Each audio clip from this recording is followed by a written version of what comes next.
Hi guys, welcome back to another video. For those of you who have been with us before, we're working on the picture for our page 5 of the the sample stitch book. For those of you who are new and haven't been here before, welcome. We are working on a penguin, basically, that we've been practicing some stitches for. So if you've not seen the channel before and you'd like to have a look, you'd like to make this penguin for your own little project and you're not sure about the stitches being used, there are plenty of videos on the website, on the YouTube channel. Seem to be having a little problem today with the nouns of things. So you'll find lots of YouTube videos on this site that tell you how to do these stitches. We've been practicing these stitches for our sample stitch book, and now we're going to put them together to make this little penguin, make this little guy. So I've left this out of the hoop for now because I just wanted to show you something. I've done something a little bit different this time than the previous times. I've got a very large piece of material here because I'm using a bigger hoop because he doesn't quite fit into my small hoop. But I don't mind using large pieces of material because when I cut him down to size, what's left I then do some solar dyeing with, and it gets added to my slow stitch pile. So if you're interested in doing something like that, if you've got leftover fabrics and you'd like to have a go at naturally dyeing them yourself, if you go to our website, dye2craft.com, you'll find lots of information on ways that you can naturally dye bits of leftover material, or any material for that matter. And most of the time, a lot of the dye stuff on there is stuff that you can find in your own kitchen, in your own gardens, and you just need a glass jar and some water. And put it out in the sun, and away you go. So give it a go. Have a bit of fun. Have a bit of experimenting with that. And then, like I said, I just use the pieces for slow stitching bits that I'm working on. So nothing ever goes to waste, and it doesn't have to for you either. Plenty of information on dye2craft.com website, all free and all easily there for you to have a go. So this time around, because we're going to be using quite a bit of stitching on this little penguin, I've decided to go a little bit heavier with my interfacing. So rather than doing just a woven interface, I've actually used applique paper, or it's also called fusible web, double-sided fusible web, to put on another piece of material. So that way it's a little bit sturdier, a little bit thicker, and hopefully will hold our stitches just that little bit better. So yeah, applique paper, fusible web, you'll get instructions on how to do it when you get it if you've never used it before. But you basically just iron it on to one bit of fabric, and then it's double-sided. You pull off the paper and iron on the next bit of fabric. Very easy to use, and just gives us a little bit of extra stability here for our little penguin, because this is going to be very stitch heavy. So I just want to make sure he doesn't get pulled with tension. So our threads for today, again, we've been using these purples with our stitch, learning our stitch tutorials. So we've got our lacks there, our different shades of lac and iron. I will be on the website, on the Etsy shop, putting some packs together for these. It just might take me a little while to get there, but because naturally solar dyeing does take quite a bit of time to do, but they will be eventually coming onto the site. But these colours are available as individuals anyway. And then I've also picked a few others. This is a carrot top. It's a coreopsis. We have these beautiful little yellow flowers that are actually flowering at the moment. I've been out and done one session of picking, and I need to go do another one soon. They grow up and down the mountain this time of year, and they're fantastic to dye with. So this is an exhaust dye bath with our coreopsis and a bit of washing soda, which gives us this orangey colour. And then I've got some Kutch dyed wool here, and then I'm going to be using some natural colour, natural white as well. So all those are available on the Etsy shop. Now, if you don't want to use these, or you want to try and use what you've got in your own stash, perfectly understandable. I don't expect you all to be rushing out to spend money. So you could try using any of the crewel wool threads that you can buy. Appleton has a very large range. And if you don't have any sort of wool threads, then I would go with maybe a Pearl 5, is about a very similar thickness. Now, if you're not sure what I'm talking about with the different threads and different sizes, I do have a YouTube video up talking about the different types of threads, and also showing you a comparison of a Pearl 5 next to these. So you can see that the thickness is relatively the same, which is basically just what to look out for. You can use whatever you've got, as long as it sort of has a similar thickness to help us fill this penguin. I mean, if you wanted to, you could use something like a stranded cotton and use a thinner thickness. It's going to be a lot more stitching, but you know that you can also do. Alright, so I've transferred our penguin. This is well, mine's written all over, but this is the penguin template. I've listed that below. I've put a link below the video for you to be able to download this and print this off yourself. So, all free pattern here for you. And I've then transferred it just with a felt tip pen. I haven't used any expensive embroidery pens, because I want to try and keep everything nice and simple for people that are just learning.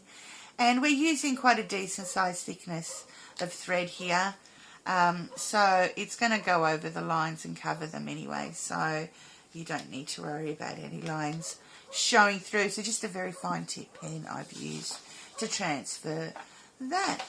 So I think we're just about ready to go, so I'll get this hooped up and get my needle threaded, and we'll get started on our little penguin. Okay, so all hooped up and ready to go. So we're going to start with the main body and head first, this bit here. I'm going to use some natural coloured, some white wool. And I'm going to just do this with a long and short stitch. And I'm not going to do any pre-outlining around the outside first, because I actually want this to sort of sit in and flatten down close to the body. And I'm going to do some outlining later in white over the top. So we'll start off with the head, and we're going to need to avoid the eye, and we want to sort of leave a line for here that we're going to fill in later. So I shall start my embroidery off. So we need to just put two small, actually, I'm not sure about that. I just quickly, change my needle, that one. I mean, I'm trying to use thicker needles so that you guys can see them. A little bit thicker needle than what I would normally use, but that one might have just been a bit too brutish. Alright, so we're just going to do some small stitches. Wandering hoop already, and I've only just started.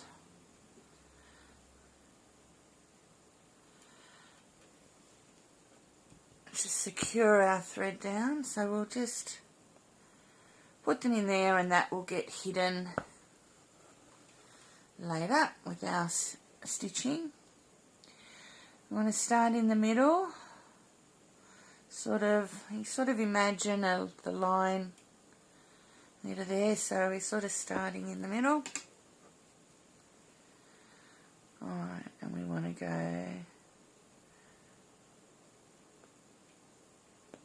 right over there.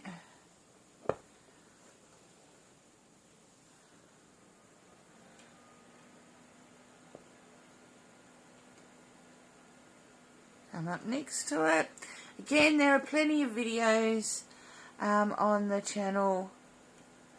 There's definitely a video there for the long and short stitch if you want a little bit more detail and a bit of a refresher on how to use this stitch before you go ahead. Of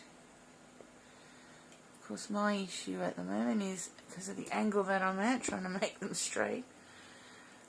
Very hard when you're trying to do a video and keep things centered.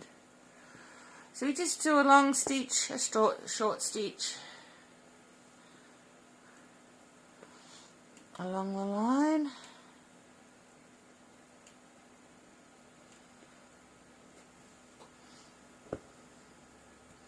Hang on, let me just, I have a sneaking suspicion I'm not getting them very straight. And again, if you remember when we did the actual sample of the long and short stitch, they don't have to be the same size. You don't want to be forming patterns as much. You want to sort of mix it up a little bit. Maybe make some a little bit longer than the others and some a bit shorter, and it's all about trying to get it to blend in.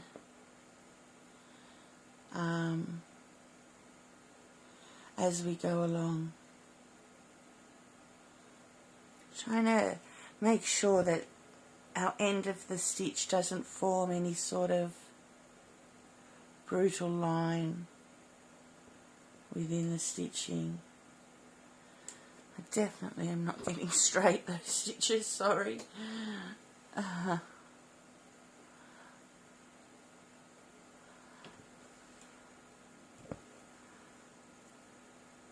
So mix it up a bit. What should we do here? We might go even longer. Then you can mix it up a bit when you do the second row as well, as to where you start the stitch when you're splitting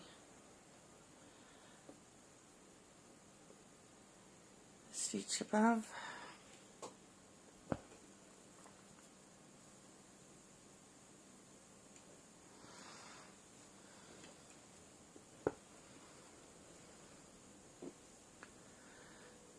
Okay, I might just do one more stitch on this side.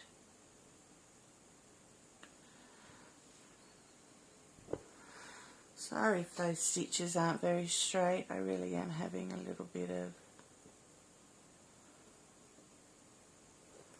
trouble with that at the moment.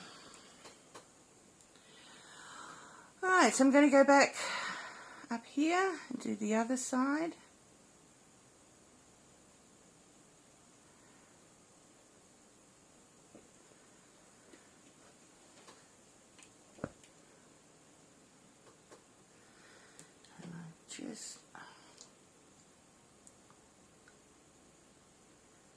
Sorry, I've just taken the thread out of my needle. Okay, and again, it's going to be a little bit trickier to sort of variegate the sizes here, because we've got the eye there, but just do the best you can. You know the rules, there's no right or wrong.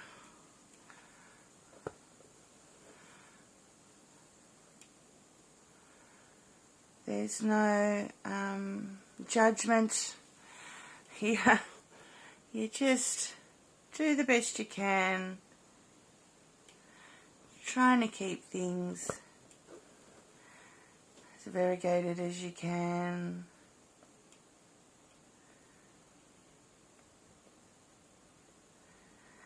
And you're just having a play. We're not getting stressed about this. That is the #1 rule. No stress allowed.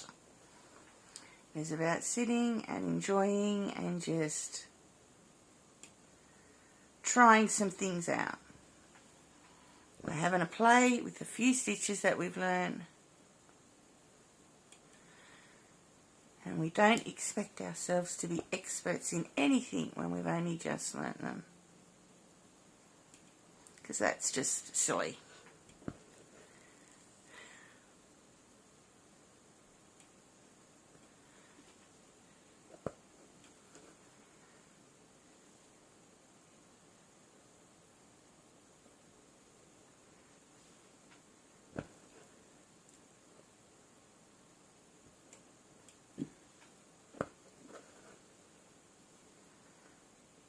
I mean, look at me, I've been embroidering for, I don't know, it must be over 40 years now, and since I was a young girl, and I was probably doing this stitch, this long and short stitch, for all those years. I think, as I said in the previous video, it's not one of my favourite stitches, but it is something you end up using a lot because it is very versatile. And I haven't really mixed up those small ones very well. And as you can see here, I'm still not able to get a stitch in a straight line yet. I keep trying, but you know, where should I go to? All you can do is do your best.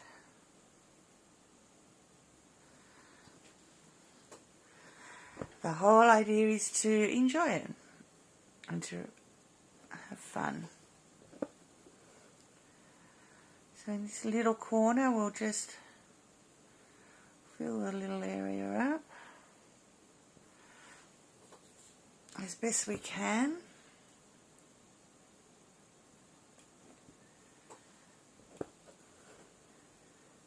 Okay, actually I might sneak another one in there. There's a bit of a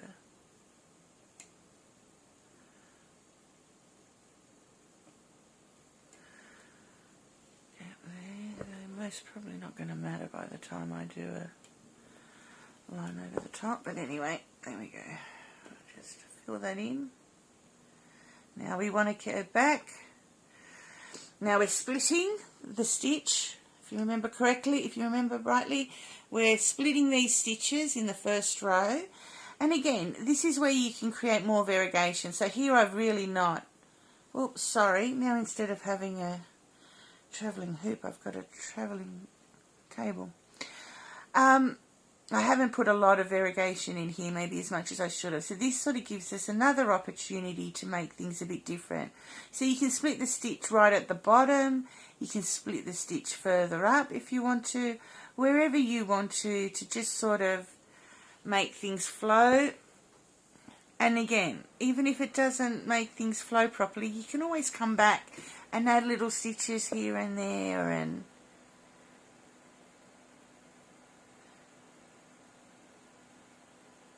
do different things when you finish. When you can see, when you're finished and you come back and have a look at it, and if things are just looking a little bit too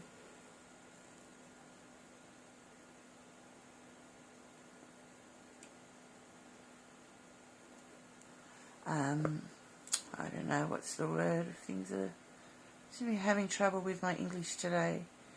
Things are looking, see I might go a little bit higher with this one so it doesn't line up with this one.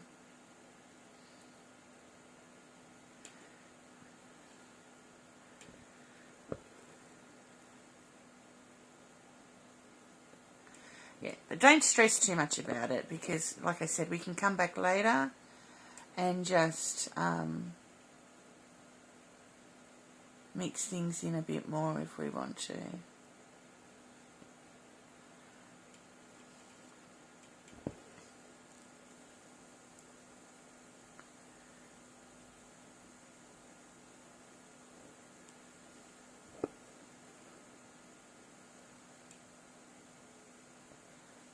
Do this one right at the bottom. again, we do need to split the stitch above rather than, like if I come up in that hole and do another stitch, you end up with just a little small dent. You want it to look a bit more like a continuous line.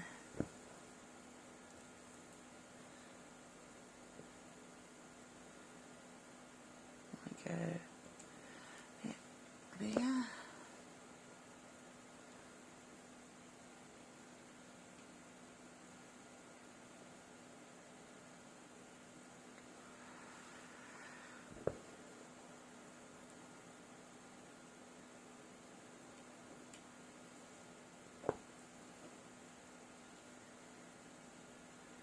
Okay, so I hope you're sort of getting the gist of what we're doing here. I'm going to complete the face, and I'll complete the face area, and as I'm moving on to this area, I will just sort of show you what I'm going to do along this line here. It's easy, nothing stressful, but I'll just show you what I'm going to do. Okay guys, I'm back. As you can see, I've been working on the face around the penguin, and as you can see, I've just finished just above this line here as we're coming here, but here you want to make sure again you're not creating any lines across here, and you're just continuing on down so that it looks like all one section.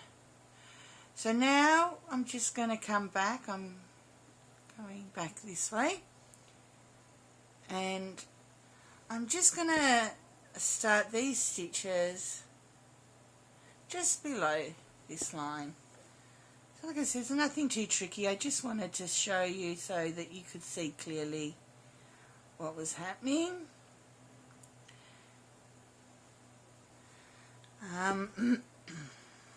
Starting with the short and long again,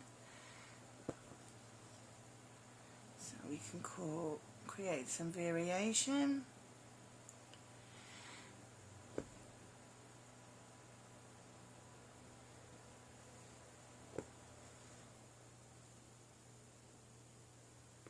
I'll just do one more.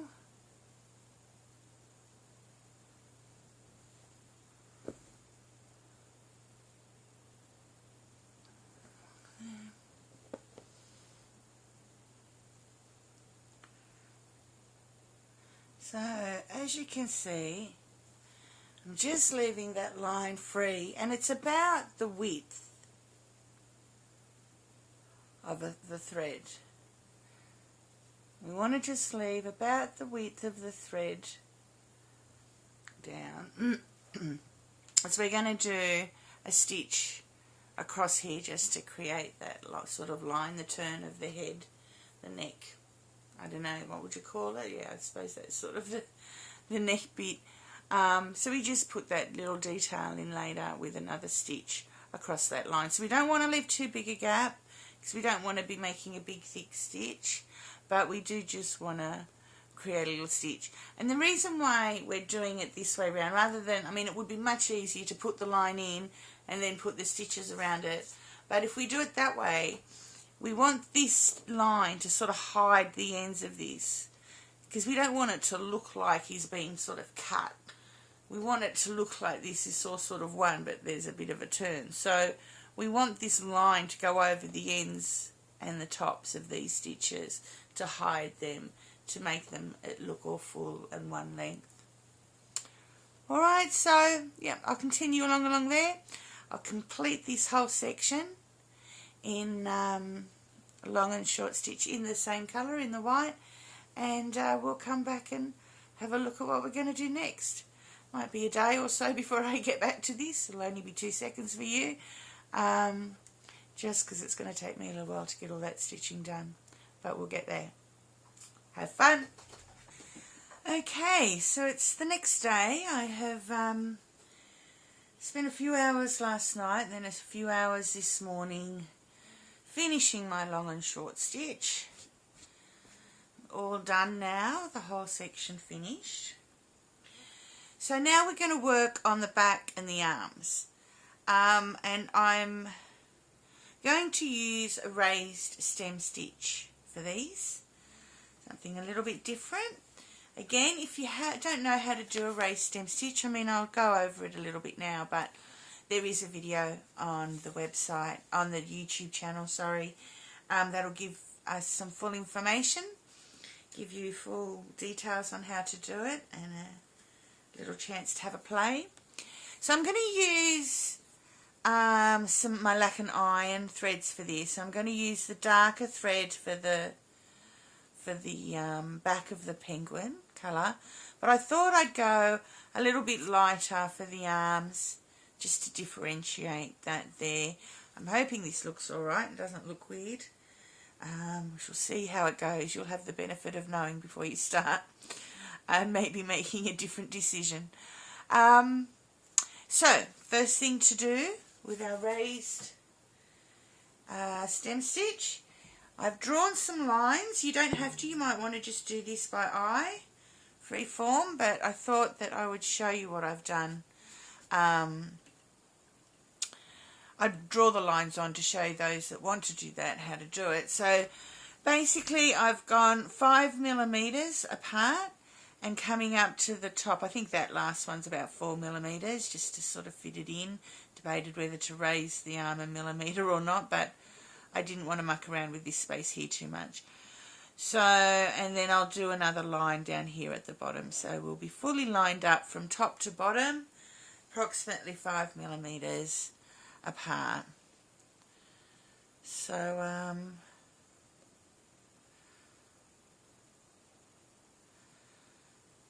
so now it's just a case of doing some straight horizontal lines.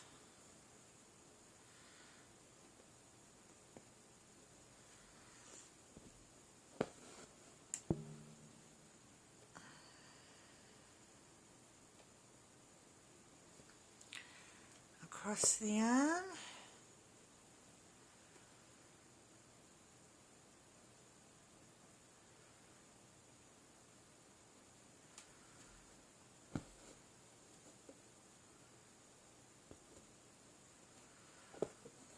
And these other little, I don't know, I'm calling them arms.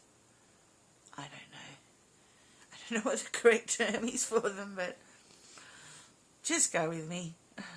Arms.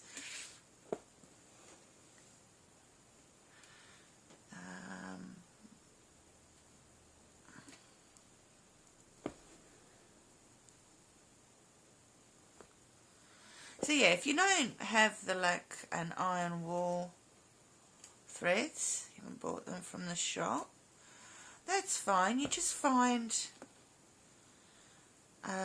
two colours, two shades of what colour that you like, that you want to use, of whatever thread you've got and that you're using.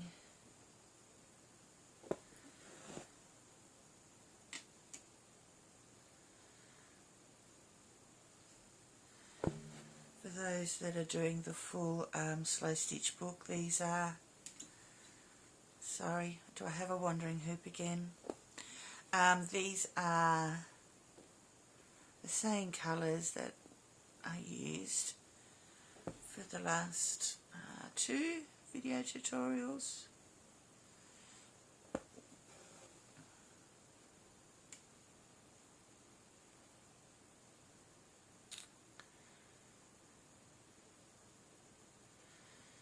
Okay, this is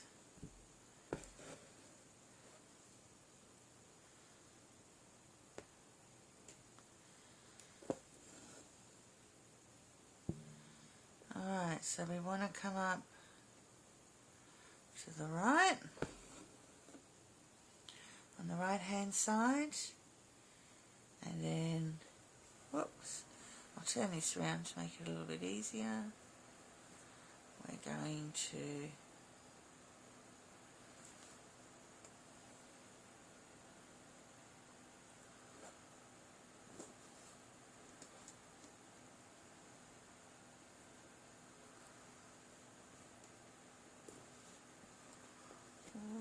this through.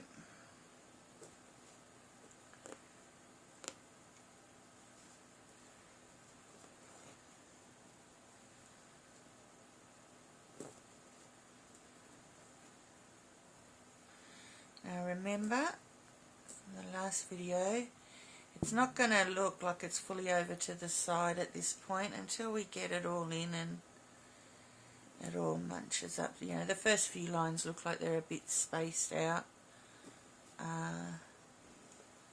until we sort of get them in and get them fully.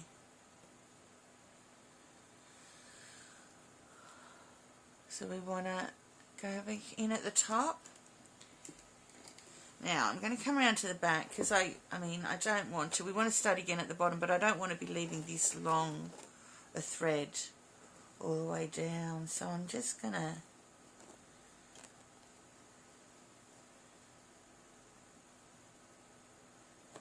am I on the right side here? Yes, the outside, sorry. I'm just going to thread that through there, or you can just pick up a few little threads on your way down, you know, do some little stitches. That'll get hidden by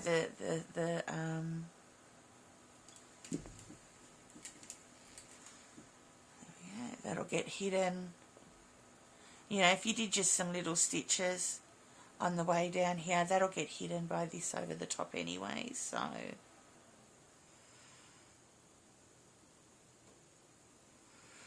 then we come up again, next door.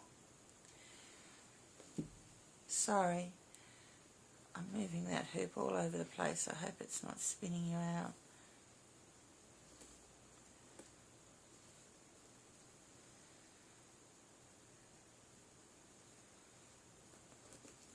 And we just keep going like that until we have finished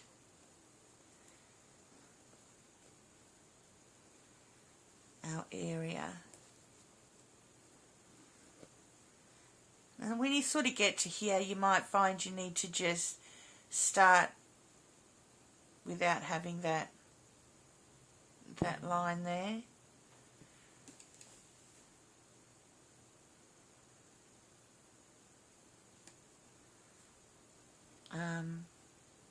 As you go over. It's really just there to make sure, that bottom line is really just there to make sure that there's no white coming through at the bottom. But again, they will move over. Whoops, I've gone one too many there. Go back. Try that one. They'll smudge over more the more you get done and the more pressure you put on, and we'll get there. Okay, so I hope that makes sense. If it doesn't, I'm sorry. Go back and have a look at our video where we actually played with different ways of actually doing this stitch. We sort of played with different shadings and stuff of this. So you can go back on and have a look at that YouTube video if you're still not sure what to do here. Okay, I'll be back when I've finished these two arms. Okay guys, I'm back. I have finished the raised stem stitch on our arms, our flippers, whatever we want to call them. And now I'm looking at doing the rest of the back here.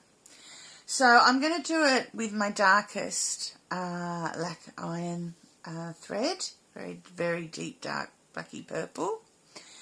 Now I don't need to show you how to do this stitch again. You saw a minute ago, and as I said, there is a YouTube video there. But I thought I would just explain what I've done with the spacing of our lines. So first thing I did was look here at the arms. I didn't want our lines to match up with the arms because it's a separate piece, so I wanted it to look separate. So I've started by adding the lines halfway of the lines from the flipper. So these lines sit approximately halfway in those lines, just so that you can see very clearly in the pattern that it's a separate piece, that the flipper is separate. So I've done that and gone up, and then as we've gone around the curve, I've sort of curved the lines around. So basically I've kept a 5mm around the outside, and then in the inside you can see I have made a little bit of a mess of it, but it's about trying to keep these a little bit thinner and these thicker so you can get around that curve. So just work your best, do a couple of stitches. I mean, you can draw on this as much as you want because you're not going to see it. It gets completely hidden, as you can see. So, you know, like here and here, I've made a sort of a bit of a mistake and then gone back and redone the line. So if you do these 5mm and you sort of do every second one, and then you can sort of come in on these round bits and try and get it into the middle. Okay, and then again, last bit. This bit here, again, this is separate to the bit that's coming down the back, so I wanted to make sure that these lines are in the middle of the space between these lines so that you can see a clear distinction. These two will be the most important because, I mean, you'll be able to tell the difference between the arm and the back because I'm using a different colour. We're using a different colour. Whereas here, it's all the same colour, so you really do want to make sure there is a different pattern going along, that they're adjacent to each other rather than being exactly the same. So I've just again gone half. So it basically, this bit was done first in accordance with here. So here, go up around, come down and do this bit, and then these half. And again, I've put these on a slight angle as if they're going round the body. Rather, these are a little bit more flatter, sort of trying to go along the same line as this bottom bit here. So these are at a slight angle leaning up. Okay, so I shall get all that sewn with our raised stem stitch again and come back and so you can have a little look. And I think that's where we'll leave it at the end of this video because that is quite a lot of work. Even though we've only done 2 stitches, it is a lot of work. A lot to do, and that should hopefully tide you over until the next video where we will try and get our penguin completed. Alright, I shall be back soon. Okay, so I finished doing the raised stem stitch for our penguin. I think he's looking quite chuffed. I'm actually beginning to think maybe now I should have just stuck with the dark colour here, but anyway, that's the way I've done it. You may decide if you've watched the whole video before you start to go a different colour here. As you can see, if you do your lines separately so that they don't join up, you end up with a nice little groove between your pieces anyway. So, great decision for you to make. This is where I'm at the moment. So I think that'll be it for this week, for this video. We will have a look at all the rest the next video. There's quite a lot of work there. Oh, there was one other thing I wanted to talk about. When I was doing the stitch around this corner here, I did find it a bit hard to feel right around this edge. It kept wanting to push forward. So I waited until I'd totally finished and stuffed in as much as I could to push it back as much as I could. And then I did do an extra row around here and then an extra couple of stitches sort of here.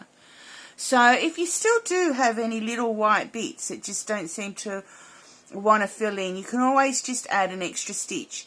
The only thing you need to make sure of is that you're still inserting your needle in the same direction. So if you're going this way and you're inserting, doing your round the bar to the left of the stitch, then you need to still do that as you're going around there. Don't be tempted because you're sort of going up the end to sort of do it on the right.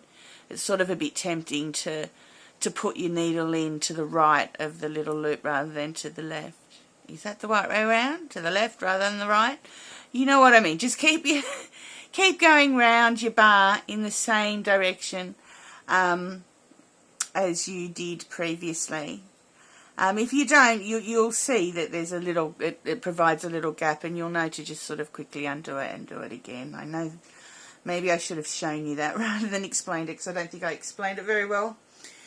There was one other little thing, little tip I wanted to show you, something I like to do sometimes.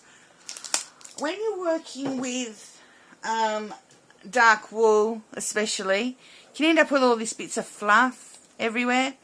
So, I get some sticky tape or some masking tape, whatever you've got to hand. Get a piece, just make a little wrap with it, and then we can just clean it up a little bit. And that'll just very quickly, very easily get rid of a bit of that fluff.